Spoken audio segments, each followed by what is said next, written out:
오늘 연일 아주 강추위가 계속되고 있죠. 오늘 오신 분들 환영하고 축복합니다. 우리 옆에 분들에게 한번 이렇게 한번 고백해 보세요. 내 신앙, 그 신앙 고백처럼 한번 준비됐나요? 한번 이렇게 한번 고백해 보세요. 시베리아 한파도 주님을 향한 내 뜨거운 사랑을 막을 수 없습니다. 너무 길어요? 막 헷갈리시는구나. 막 제가 너무 긴 대사를 해서 죄송합니다. 이렇게 너무 길어가지고 그냥 이렇게 짧은 버전으로 그럼 이렇게 해볼까요? 아무도 못 말려 이렇게 한번 해보세요. 정말 이렇게 추운 날에도 우리 주님 사랑함으로 우리가 이 자리에 와서 예배 드리는 거 정말 하나님의 사랑 아니면 불가능하다라고 생각합니다. 오늘 우리 추운 날이지만 그보다 더 우리 예수님 또 하나님 사랑하는 뜨거운 마음으로 함께 기도하고 또 은혜 나누시는 복된 시간이 되기를 원합니다. 오늘은 요한과 함께하는 기도 14번째 요한복음 15장에 있는 말씀으로 함께 나누도록 하겠습니다. 아주 우리가 잘 아는 예수님의 유명한 나는 참 포도나무다라고 말씀하시는 비유의 말씀인데, 이 비유의 말씀이기도 하지만 예수님이 스스로를 내가 누구다라고 이렇게 계시하신 정말 귀한 또 하나님의 생명의 말씀이기도 합니다. 오늘 이 말씀을 통해서 우리는 누가 예수의 제자인가라는 것을 한번 확인할 수 있게 되고요. 또 누가 하나님의 백성인가라는 것을 또 한번 확인할 수 있게 됩니다. 그리고 또 중요한 것은 오늘 제목처럼 이 예수 안에서 신앙생활을 할 때 열매 맺는다는 것이 무엇인가라는 것들을 한번 같이 생각하면서 오늘 말씀을 묵상하고 기도하는 시간 가지려고 합니다. 오늘 잘 아시는 것처럼 또 여러 번 여러분들이 묵상하고 또 말씀을 통해서 접한 본문 가운데 하나인데, 열매 맺기 위해서는 어떻게 해야 돼요? 아주 간단한 거죠. 예수에게 꽉 붙어 있으면 됩니다. 무슨 일이 일어나도 이 세상이 뭐 어떻게 천지개벽을 하더라도 예수님께 꽉 붙어 있으면 그것이 우리의 살 길이고 또 생명의 길이고 주님께 나아가고 한 걸음 더 우리가 영적인 열매를 맺는 길이다라는 것이 오늘 함께 읽은 본문의 가장 중요한 메시지이다라고 이렇게 말씀할 수 있습니다. 그리고 열매를 맺어야 건강한 그리스도인이다라고 오늘 예수님을 통해서 말씀해 주고 있는 것이죠. 오늘 쭉 읽어보면 하나님 예수님께서 뭐라고 말씀하시냐면, 열매 맺을 때, 우리 마지막 11절에 이런 말씀이 있었잖아요. 열매를 맺을 때 내 기쁨이 너희 안에 있어 너희 기쁨을 충만케 한다라고 이렇게 얘기하고 있거든요. 그러니까 우리의 열매 맺는 삶을 보시고 예수님도 기뻐하시고 하나님도 기뻐하시고 우리만 기뻐하는 것이 아니라 하나님이 함께 또 예수 그리스도께서 기뻐하시는 그런 복된 믿음의 삶 살 수 있게 된다라는 거죠. 여러분, 우리 기독교는 기쁨의 종교입니다. 여러분, 이 기쁨을 놓치시면 안 됩니다. 오늘 누구랑 좀 싸워서 열받는 일이 있어도, 그죠? 오늘 날씨도 추운데 막 짜증나고 그런 일이 있어도 하나님이 우리에게 주신, 예수 그리스도에게 우리에게 주신 이 기쁨을 잃어버리면 우리는 신앙인으로서 또 신앙의 본질에서 약간 이렇게 벗어나는 거예요. 그래서 우리가 말씀으로 늘 우리를 예수에게로 끊임없이 이렇게 조정하는 게 필요합니다. 여러분, 또 이 남자분들만 하는 이 군대 얘기해서 너무 죄송한데, 저는 뭐 잘 몰라요. 저는 방위 갔다 와서. 그래도 총을 쐈어요, 저도. 그래서 총을 쐈는데 그 사격 훈련할 때 이렇게 총을 쏘게 되면 어떻게 돼요? 0점 조준이라는 게 있어요. 한 번 쏴서 관역에 딱 저절로 맞추는 게 아니에요. 한 번 쏘면 엉뚱한 데로 나아갑니다. 그러면 계속해서 0점 조준을 통해서 계속 그 시행착오를 거쳐서 관역에 맞추는 그런 이제 사격 명수가 되는 거죠. 그래서 훈련 없이는 불가능하고 훈련 없이는 우리 믿음이 성장하는 것이 불가능하다라는 거죠. 그래서 믿음의 훈련 과정 가운데 영적인 훈련 또 열매 맺는 훈련들이 얼마나 중요한가라는 것들을 우리가 함께 오늘 말씀을 통해서 생각하고 묵상하고자 합니다. 우리 주님이 이렇게 시작을 하고 있어요. 1절에 보면 나는 참 포도나무요 내 아버지는 농부라 라고 1절에 이렇게 말씀을 하고 있죠.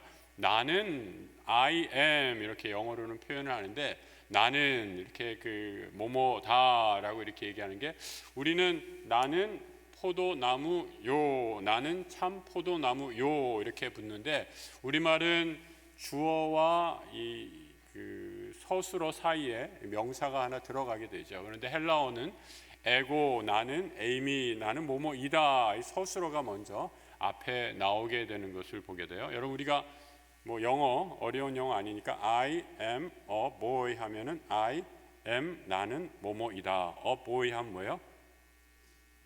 너무 어려운 거 얘기해서 죄송합니다.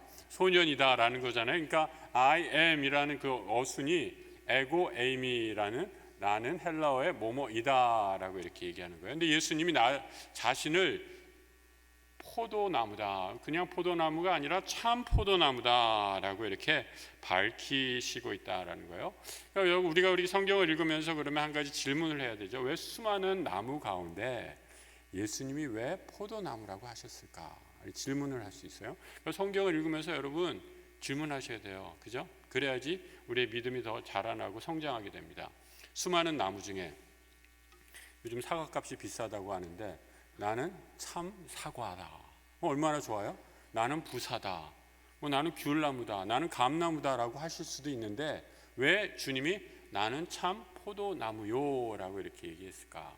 첫째 그 이유로는 이 지역에 포도나무가 많았기 때문이다. 이렇게 유추해 볼 수 있죠. 우리가 이스라엘을 가보지 않아도 이 지역이 포도가 많이 있었나 보다 이렇게 유추해 볼 수 있죠. 그런데 이것은 이제 너무 그런 문화적인 접근이라면 조금 더 성경적으로 접근해 보면 하나님께서 구약의 이스라엘 백성을 포도나무에 비유하셨어요.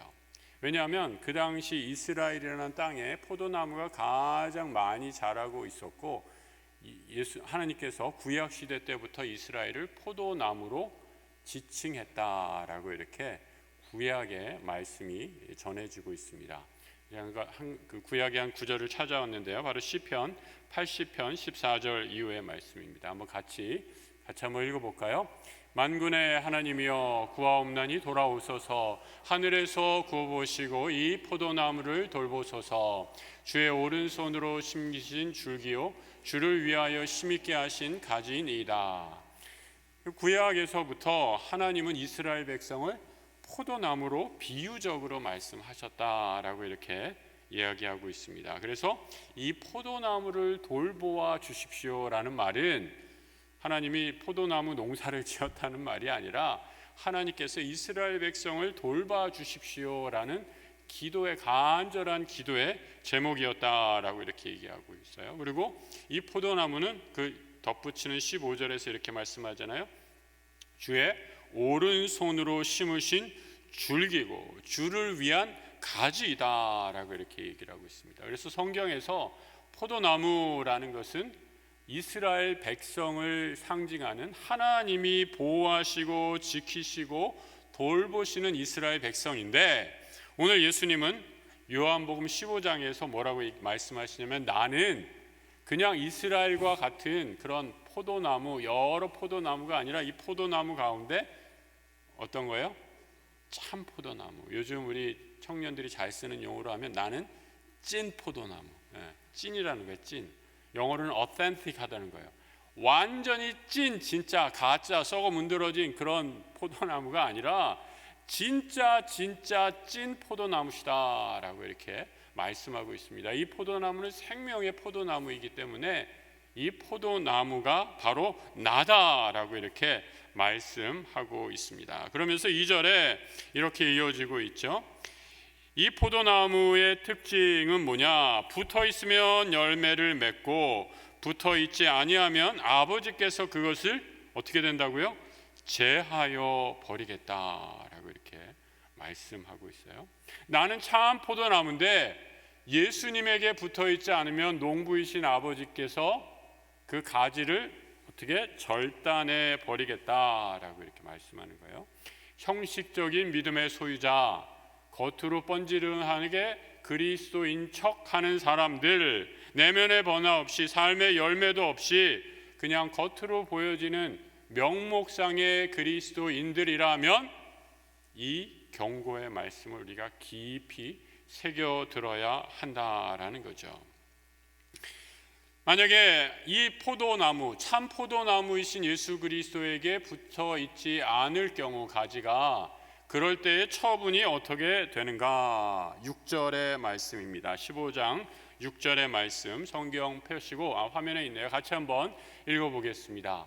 사람이 내 안에 거하지 아니하면 가지처럼 밖에 버려져 마르나니 사람들이 그것을 모아다가 불에 던져 사르느니라. 무서운 심판이죠.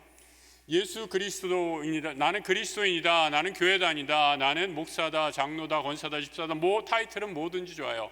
그런데 뭐라고 하든 간에 세상 사람들이 나를 뭐라 부르든 간에 내가, 내 영이, 내 삶이 예수 그리스도와 딱 접붙여 있지 않으면 그것은 바로 참 포도나무이신 예수와 분리되어서 땅에 떨어지고 가지가 밖에 버려져서 불에 던져버리는 썩은 나뭇가지에 불과하다. 아주 무서운 말씀을 하고 계십니다.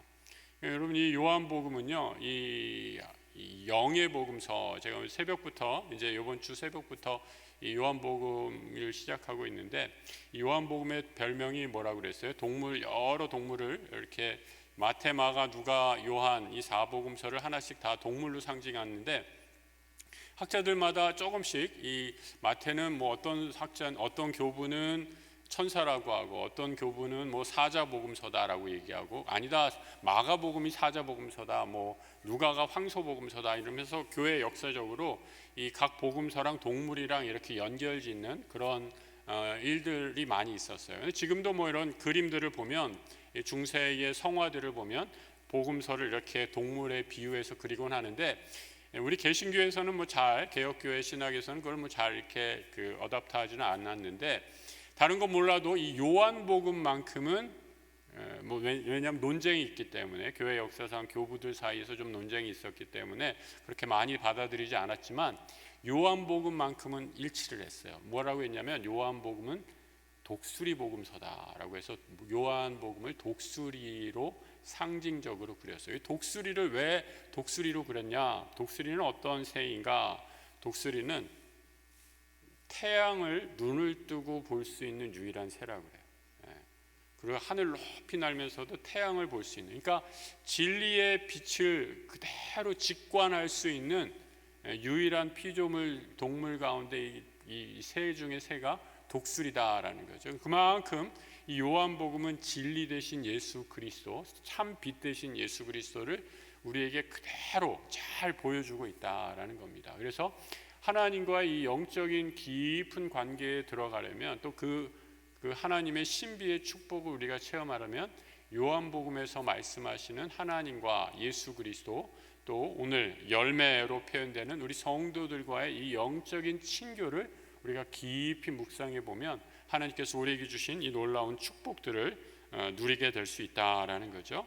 그래서 이 참 포도나무이신 가지가 참 포도나무이신 예수 그리스도에게 붙어 있으면 많은 열매를 맺는데, 그 15장 2절 후반절에 보면 반대로 열매 맺지 못하는 가지는 그 15장 2절에 보면 그 열매 맺지 못하면 다 버려지는데, 15장 2절 후반부에 보면 이런 표현이 있죠. 15장 2절 후반부에 무릇 열매를 맺는 가지는 더 열매를 맺게 하려 하여 그것을 어떻게 한다고요?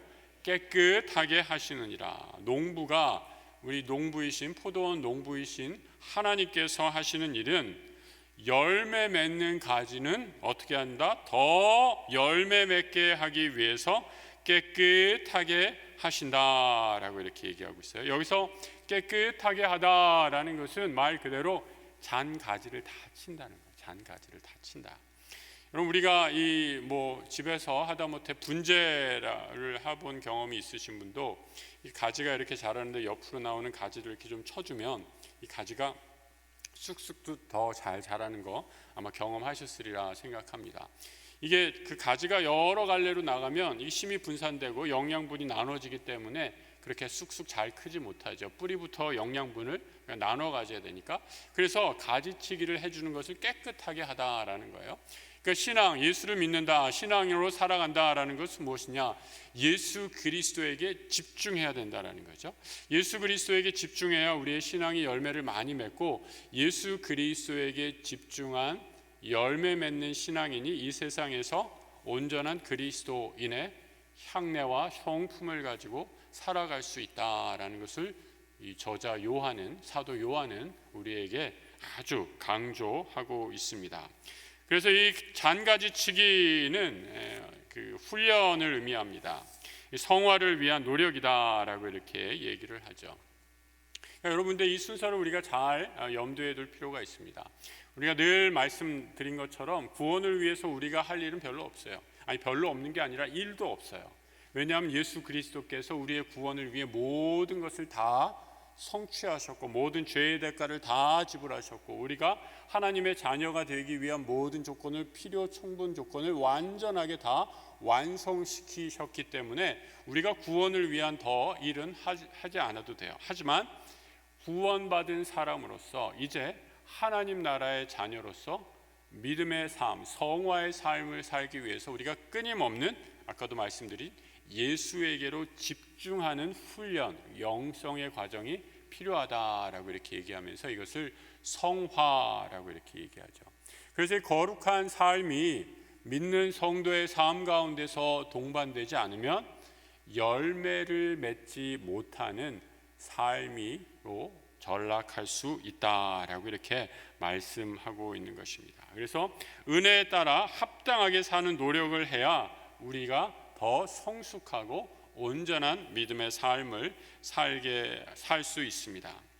3절을 같이 한번 읽어보겠습니다. 3절의 말씀. 너희는 내게 일러준 말로 이미 깨끗하여 졌으니 라고 말하죠. 여기서 너희는 이라는 말은 누구를 가리키는 거겠어요? 제자들을 말하는 겁니다. 제자들에게는 너희는 이미 깨끗하여 졌다, 과거형으로 얘기하고 있죠. 하지만 여기서도 멈춰서는 안 된다라고 이렇게 얘기하는 거예요. 십자가 은혜로 매일매일 정결케 되어야 더 성장하고 온전해질 수 있다라고 이렇게 말씀하고 있는 것입니다. 여러분, 오늘 밥 배부르게 먹었다고 내일 안 먹으면 어떻게 돼요? 배고파지죠. 오늘 목욕했다고, 예전에 제 친구들 중에 그런 친구 있더라고요. 오늘 목욕했으니까 한 일주일 안 씻어도 돼. 그럼 더러워지는 거죠. 매일매일 씻어야 합니다. 매일매일 먹어야 합니다. 우리가 생명이 있는 존재이기 때문에 영적인 우리 영의 양분도 마찬가지다라는 거예요. 하나님께서, 예수 그리스도께서 우리를 완전히 하나님의 자녀로 삼아주시고 구원해 주셨지만 이 영의 양식을 끊임없이 공급하고 먹지 않으면 우리가 이 믿음의 길을 걸어갈 때 실족하고 넘어지고 시험해 줄 수 있다라고 이렇게 말씀하고 있죠. 여러분, 우리가 그 예전에 철로 역정할 때 그 해설자의 집인가요? 거기 집에 들어갔을 때 주인공 크리스찬이 그 벽난로의 집에 들어가서 그 희한한 벽난로를 보게 되죠. 어떤 벽난로입니까? 벽난로니까 당연히 벽에 불이 활활 타고 있는데 거기서 사탄이 그 불을 활활 타오르는 데서 물을 계속 부어버리는 거예요. 불 꺼지라고. 사탄이 우리의 타오르는 신앙을 이렇게 추운 날씨로 방해하고 마음을 꽁꽁 얼어붙게 해가지고 꼼짝도 못하게 하는 거죠. 막 이렇게 그 물을 붓는데 온갖 방해를 다 하는데, 한 가지 신기한 것이 있었어요. 이렇게 물을 붓는데도 벽난로에 불이 꺼지지 않는 거예요. 이게 너무 신기해서 이렇게 신기한 불이 다 있나? 물을 붓는데 왜 불이 안 꺼지지? 크리스찬이 나중에 그 비밀을, 이렇게 벽난로가 앞에 있으면 벽난로 뒤로 돌아가서 이렇게 보니까 놀라운 사실을 발견하게 됩니다. 벽난로 뒤에서 예수 그리스도께서 은혜의 기름을 계속 부어주고 계셨기 때문이다라는 거죠. 그러니까 여러분, 오늘도 우리를 추위에 지지 않게 그리스도께서 은혜의 기름을 계속 부어주셔서 이 추위를 뚫고 오늘 이 자리에 오신 줄 믿습니다. 여러분, 그 은혜를 사모하는 우리 성도들이 되시길 주님의 이름으로 축복합니다.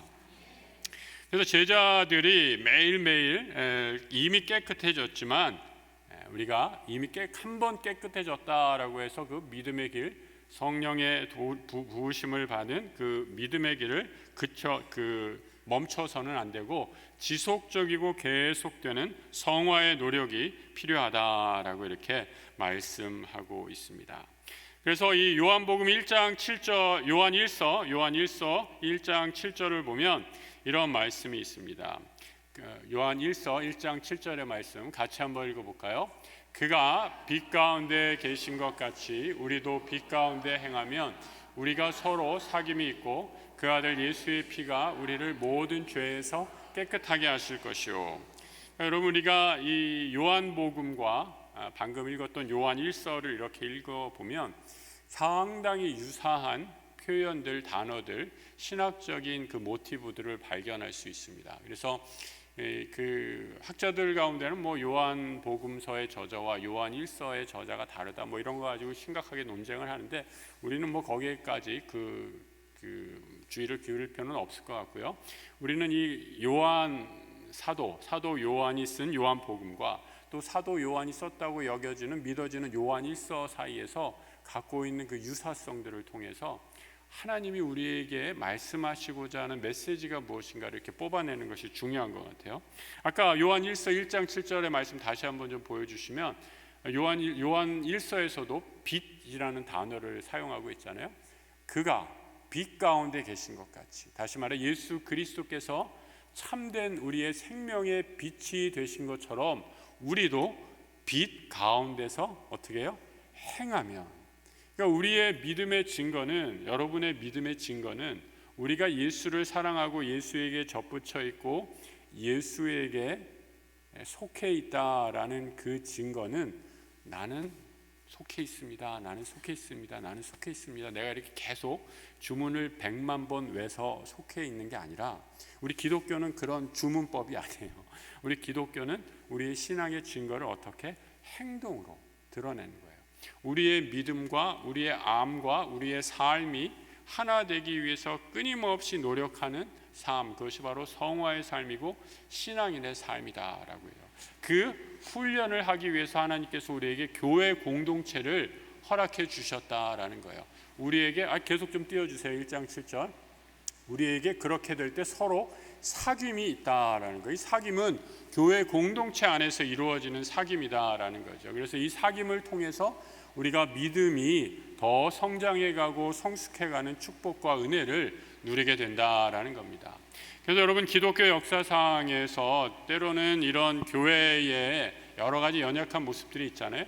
교회에 가면 교회에 완전하지 못한 사람들 때문에 실족하기도 하고 나 저 사람 너무 싫어서 교회 못 다니겠어 라고 하면서 교회를 떠난 사람도 있어요. 실제로 그런 사람들은 무교회, 제도권의 교회를 떠나서 무교회주의자가 되기도 했어요. 그런데 성경이 가르쳐주는 신앙의 참된 성장의 길은 무엇이냐? 바로 이 연약한 교회 가운데 서로 사귐이 있고 우리의 죄, 상대방의 죄, 나의 허물, 상대방의 허물을 이 안에서 보듬어주고 사랑하려고 노력하고, 그럴 때 그 우리의 죄를 사해 주셨던 우리 주님께서 우리 모든 죄를 그 사랑의 행위를 통해서 용서해 주실 거다라고 이렇게 말씀하는 거예요.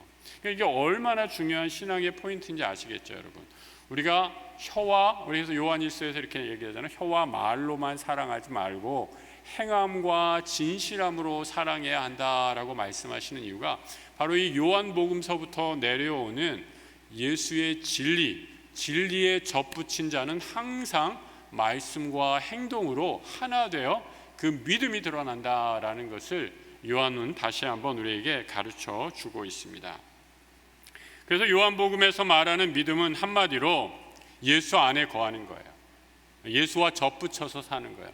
예수께서 만약에 내 안에 거하신다면 WWJD 이렇게 해야 돼요. 미국 애들이 예수가 내 안에 거한다면 WWJD 이렇게 하라고 물어봐요. WWJD가 뭐냐면 What would Jesus do? 이렇게 묻는 거거든요. 만약에 예수님이 너 안에 계시다면 지금 너는 뭐 어떻게 하겠니? 라고 스스로에게 늘 물어보라는 거예요. 그 질문 없이 우리가 신앙을 하게 되면 나는 예수는 믿는다라고 말은 하지만 우리의 행동과 생각이 따로따로 놀아서 전혀 열매 없는 신앙인의 삶을 살게 된다라는 것이 사도 요한이 우리에게 가르쳐주는 복음의 진리이다라는 거죠.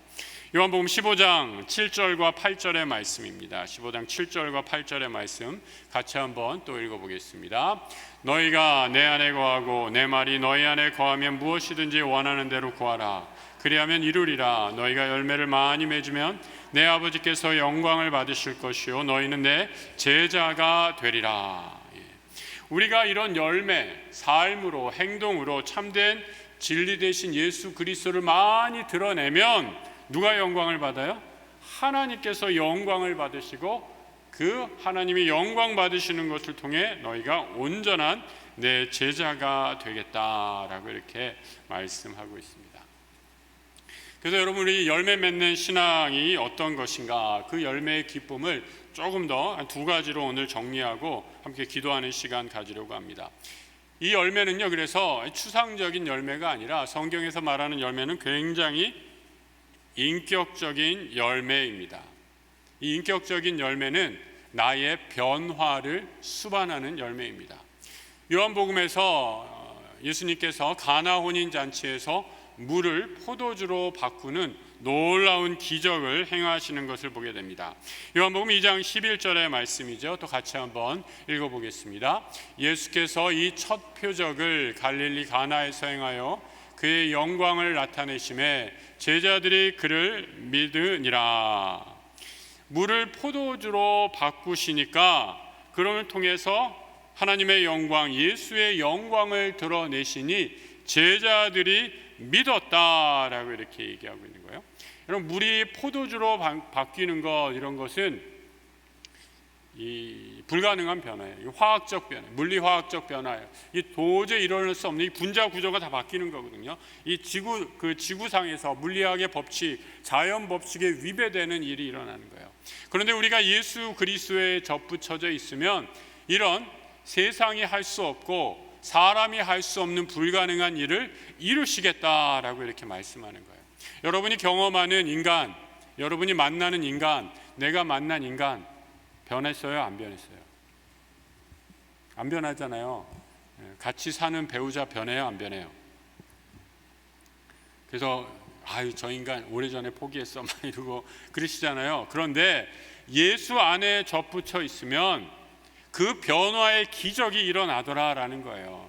그게 하나님이 앞으로 예수에 접붙여 있는 하나님의 자녀들을 통해서 이루실 놀라운 일이다라는 거예요. 세상 사람들은 인간은 안 변해, 인간은 환경과 교육과 여러 가지 환경 조건에 얽매여서 그 한계를 뛰어넘지 못해 개천에서 용이 나는 일은 없어 이제, 이런 결정론적으로 생각하는 것이 대부분의 사람들의 사고와 그래서 패배주의적인 생각에 사로잡혀 있지만, 예수 그리스도를 주로 고백하는 사람들에게는 개천에서 용나고 가난한 사람이 부해지고 병든 자가 나음을 입고 저는 자가 걷게 되고 슬픔과 근심에 사로잡힌 자가 일어나 기뻐 찬양하게 되는 놀라운 변화가 일어난다라는 것을 물로 포도주를 만드신 기적을 통해서 예수께서 보여주신다라는 거죠. 이런 물은 어떤 물이었습니까? 이 물은요, 이스라엘에서 발 닦는 물이었어요. 손 닦는 물이었어요. 여러분, 만약에 발 닦는 물 먹으라라고 하면 누가 먹겠어요? 내 냄새나는 발을 닦았던 물을 누가 자 목마르니까 이거 한 잔 드시오 하면 그 사람 아마 멱살 주고 아마 싸울 거예요. 그런데 예수님이 그 쓸모없는 물을 최상품의 극상품의 포도주로 변화시키시고 하나님께 영광을 돌리시는 기적을 행하셨다라는 거예요. 내 쓸모없는 인생이 내가 버려진 것 같고 망가진 것 같고 파괴돼서 도무지 아무짝에도 스스로도 포기한 것 같은 그런 절망한 사람이라 할지라도 예수 그리스도에게 손을 붙잡힌 바 되면, 접붙인 바 되면 존귀한 하나님의 백성으로, 하나님의 자녀로 쓰임 받을 줄 믿습니다. 이것이 바로 요한복음을 통해서 하나님께서 우리에게 말씀해 주시는 복음의 역사, 생명의 역사, 참 포도나무에 접붙인 자가 일어나는 변화를 말씀해 주고 있는 것이죠. 그래서 여러분, 물을 인생으로 변화시키는 하나님의 능력은요, 나의 노력이 아닙니다. 가지가 아무리 노력한다고 열매를 맺을 수 있는 거 봤어요? 아니에요. 그 가지는 아무리 기를 쓰고 용을 써도 가지일 뿐이에요. 가지가 할 일, 가지가 유일하게 할 딱 한 가지 일은 기를 쓰고 어떻게? 나무에 붙어 있기만 하면 됩니다. 예수에게 붙어 있기만 하면 그 가지는 놀라운 생명의 역사, 변화를 일으키게 된다라는 거죠. 그럼 갈라디아서 5장 20절 이하에서 이런 변화, 인격의 변화, 예수에게 붙어 있을 때 일어나는 그 우리 인격의 변화를 이렇게 말씀해 주고 있어요. 갈라디아서 5장 20절부터 한번 쭉 보시죠. 예. 여기 한번 잘 보세요. 그냥 이건 읽지 않을게요. 자, 우상 숭배하는 것, 우리가 예수에게 떨어져 있을 때 했던 짓들이에요. 주술, 원수 맺는 것, 분쟁, 시기, 분냄, 당 짓는 것, 분열, 이단, 이게 다 우리가 예수에게 멀어졌을 때 세상 사람들이 하는 것과 크게 다르지 않아요. 이어지고 있죠. 투기, 술 취함, 방탕함, 또 그와 같은 것이니라 라고 얘기하고 있어요. 그런데 이런 일을 하는 자들은 하나님의 유업을 받지 못할 것이요. 오늘 요한이 말하는 것과 같은 맥락이죠. 예수에게 왜 그런 거예요? 하나님의 유업을 왜 받지 못하는 거예요? 예수, 생명 대신 참 포도나무이신 예수와 접붙여서 딱 붙어 있지 못하니까 하나님의 유업을 당연히 받을 수 없는 거죠. 그런데 반대로 23절부터 하나님의 예수 그리스도, 참 생명이신 예수 그리스도에게 접붙여 있는 사람들은 어떻게 돼요? 성령의 열매가 일어나게 됩니다. 성령의 열매를 내 인격 가운데 변화의 열매로 얻는 축복을 누리게 됩니다. 사랑, 희락, 화평, 오래 참음, 자비, 양선, 충성, 온유, 절제, 이 같은 것을 금지할 법이 없다라고 이렇게 얘기하고 있어요. 여러분, 9가지 열매 성경 퀴즈 낼 테니까 외우는 것도 중요하지만 이거보다 더 중요한 것은 이 열매가 참으로 지식적인 것에 9가지 열매 외워서 그냥 사랑, 온유, 노래 부르면서 외우는 것도 중요하지만 그거보다 더 중요한 것은 우리 삶에 이것이 열매로 드러날 수 있도록 끊임없이 예수를 더 깊이 사랑하고 예수에 더 깊이 접붙여 있을 때 이 생명의 변화들이 드러나게 된다라는 거죠. 그래서 여러분, 이 신앙은요, 신앙의 가장 큰 적은 내 힘으로 해보자라는 것이 가장 큰 적입니다. 이 성령의 열매는 성령께서 주시는 열매예요. 내가 하는 것은 없어요. 내가 하는 것은 예수를 더 깊이 사랑하면 사랑할수록 이 성령의 열매들이 내 안에서 하나둘씩 점점 더 놀랍게 맺혀지는 것을 봅니다. 여러분, 우리 가운데 그런 분들 있으시죠? 옆에 분들 한번 보세요. 우리 옆에 앉은 분들이 성령의 열매가 막 지금 주렁주렁 맺혀 있는 거 보이세요? 안 맺혀 있더라도 맺혀 있는 것 같이 보여요. 한번 이렇게 얘기해 주세요. 얼마나 지금 탐한 그 열매들이 주렁주렁 맺혀 있는지 여러분 볼 때마다. 그래서 이 교회는 그래서 이 사랑의 언어, 축복의 언어를 서로 하는 그 믿음의 공동체여야 됩니다. 그래서 이 변화를 통해서 하나님께서 우리에게 주시는 복을 누리게 된다라는 거죠. 우리 오늘 함께 예배하는 우리 모든 성도들이 예수 안에 깊이 뿌리 내리고 예수 안에 깊이 접붙여 있어서 성령의 이 열매를 풍성히 맺는 하나님 나라의 축복 누리시기를 우리 주의 이름으로 축복합니다. 그리고 또 하나 마지막으로 이 전도의 열매를 한번 나누고 싶어요. 이 전도의 열매는 예수님께서 마태복음에서 우리 지상 명령으로 주시는 것이죠. 마태복음 28장 19절 이하의 말씀, 우리가 다 아시는 말씀인데 우리 한번 같이 이건 읽어보죠. 그러므로 너희는 가서 모든 민족을 제자로 삼아 아버지와 아들과 성령의 이름으로 세례를 베풀고 내가 너희에게 분부한 모든 것을 가르쳐 지키게 하라. 볼지어다 내가 세상 끝날까지 너희와 항상 함께 있으리라.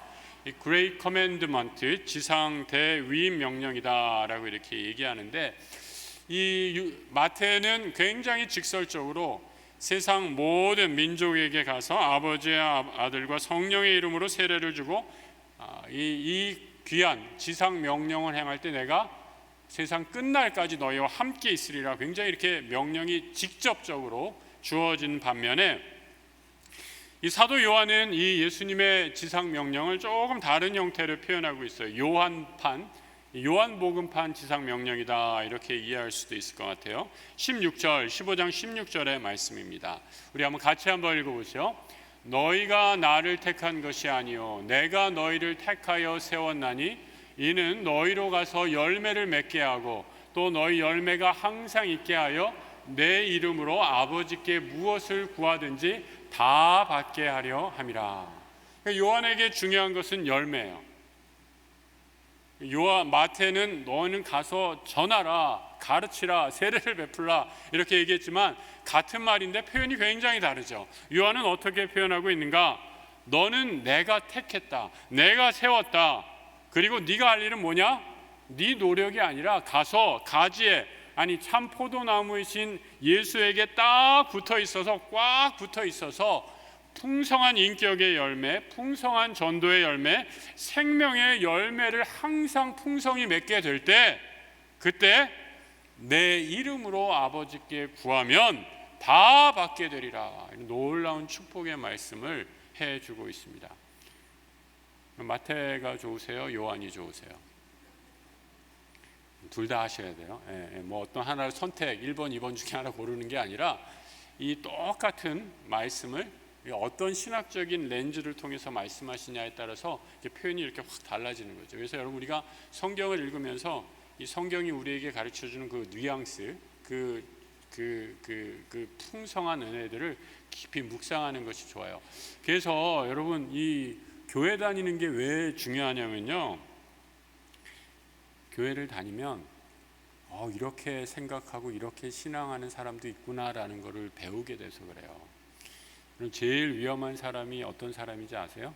책 딱 한 권 읽고 한 번만 읽고 자기 혼자 신앙생활하는 사람이 제일 무서운 사람이에요. 그 사람은 진짜 천상천하 유아독존식으로 신앙생활해서 내가 무조건 옳다라고 해서 다른 사람들을 다 정죄하고 죽이는 그런 신앙인이 되기 쉬워요. 그런데 우리가 이 교회 공동체에서 이렇게 다양한 믿음의 사람들 만나면서, 오늘 우리 배진희 원사님이 이 다양성 얼마나 저는 도움 말씀인지 그래서 우리 교회 의자 바닥도 다 다양하게 깔았잖아요. 이 방석이 왜 색깔이 다른 게 이 신학적인 이유가 다 있는 거예요. 교회는 한 가지 색, 모노톤이 아니라 이런 다이버스한, 이런 여러 가지 컬러풀한 색깔을 통해서 하나님께서 우리에게 주신 그 풍성한 은혜들을 우리가 느끼라고, 체험하라고, 이렇게 서로 다른 신앙인 색깔들을 다양하게 체험하면서 우리의 하나님에 대한 이해의 복, 지경을 넓힐 필요가 있습니다. 그래서 교회 공동체를 통해서 우리가 이것을 배우게 될 때 하나님이 우리 안에 거하시는 그 풍성한 축복을 누리게 되는 줄 믿습니다. 제자를 삼으려면 가야 합니다. 주님이 보내시는 곳으로. 또 열매를 맺으려면, 영혼의 열매를 맺기 위해서도 내가 주님께 꼭 붙어야 하고 그 주님과의 사랑을 입으로 증거해야 합니다. 그래서 여러분, 열매 맺는다라는 것은요, 내가 영혼의 열매를 맺는 증거자가 되는 거예요. 이 열매를 맺어서 하나님이 우리를, 요한복음의 신학에 따르면 하나님이 우리를 판단하실 때 이렇게 판단하시는 거예요. 너 열매 얼마나 맺었니? 이렇게 물으실 거예요. 무슨 말이냐?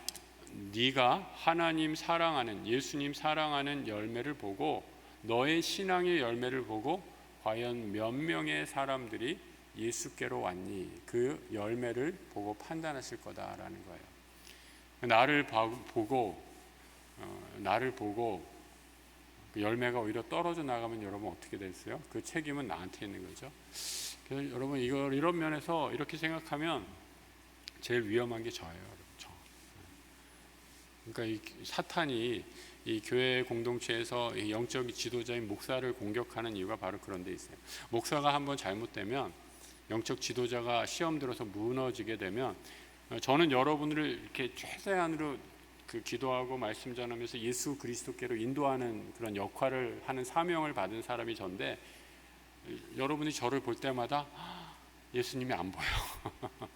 예수님이 가려져. 그러면 큰일 나는 거죠.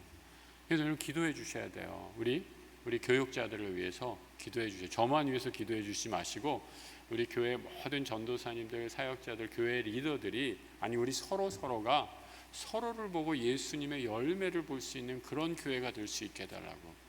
그러면 여러분 그게 바로 전도인 거예요.